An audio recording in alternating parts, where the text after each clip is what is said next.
ব্রাহ্মণবাড়িয়ায় motorcycle football tournament অনুষ্ঠিত, দর্শকদের বাঁধভাঙা উচ্ছ্বাস।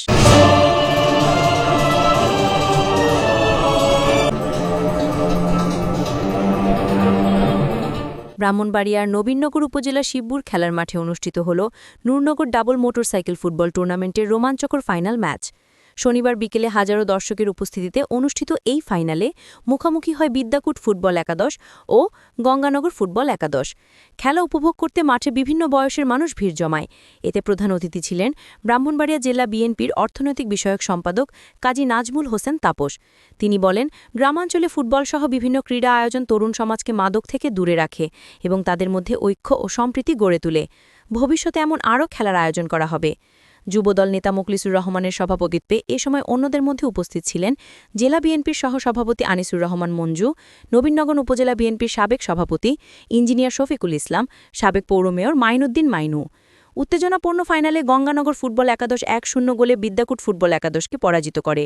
খেলা শেষে প্রধান অতিথি বিজয়ীদের মাঝে পুরস্কার তুলে দেন। খেলাধুলার মাধ্যমে তরুণ সমাজকে আকৃষ্ট করার চেষ্টা করছি।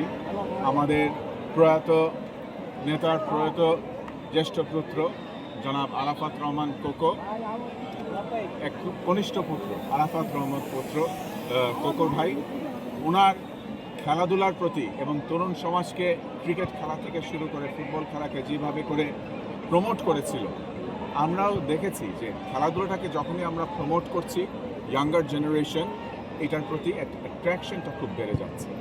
এবং এটা শুধু ক্রিকেট খেলা না, আপনি আজকে ঘুরে দেখেন, রতনপুর সলিমগঞ্জ থেকে শুরু করে আমাদের শিবপুর থেকে শুরু করে উত্তর অঞ্চল কৃষ্ণনগর বীরগাঁও পর্যন্ত আমরা কিন্তু যে কোনো খেলার কারণে আমরা কিন্তু সবসময় তরুণ সমাজকে আগে পাই এবং তরুণ সমাজের পাশাপাশি আমাদের যারা মুরব্বীরাও আছে তারাও কিন্তু একটা আকর্ষণের মধ্যে থাকে।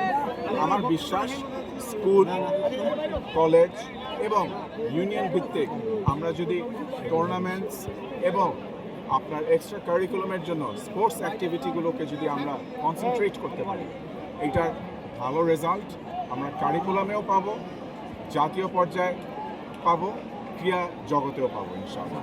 ধন্যবাদ।